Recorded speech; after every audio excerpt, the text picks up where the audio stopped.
नमस्कार। एक व्यक्ति जीवन की परेशानियों से तंग आकर गुरु के पास पहुंचा और बोला कि मेरा जीवन यदि इसी तरह परेशानियों से भरा रहा तो आगे मैं जी नहीं पाऊंगा।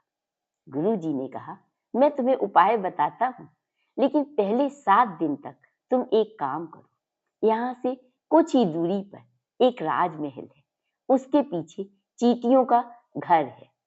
तुम 7 दिन वहां जाकर चींटियों के घर को तोड़ दो, लेकिन एक चीज का ध्यान रखना कि कोई भी चींटी आहत ना हो।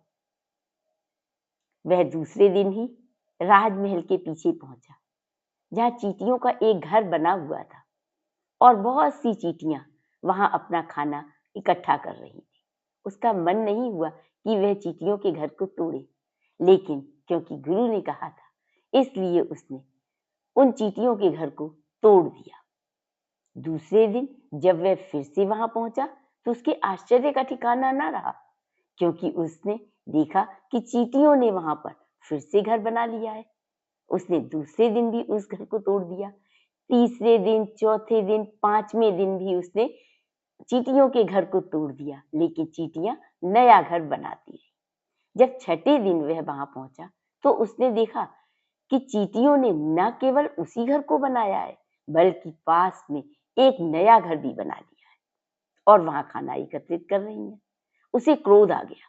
उसने क्रोध में आकर चींटियों के दोनों घरों को तोड़ दिया और कुछ चींटियों को मार भी दिया और वापस आकर गुरु जी से बोला कि मैंने क्रोध में चींटियों के घर को तो तोड़ ही दिया, कुछ चींटियों को मार भी दिया है। गुरु जी बोले कि मैंने तुम्हें चींटियों से 2 बातें सीखने के लिए उनके पास भेजा था।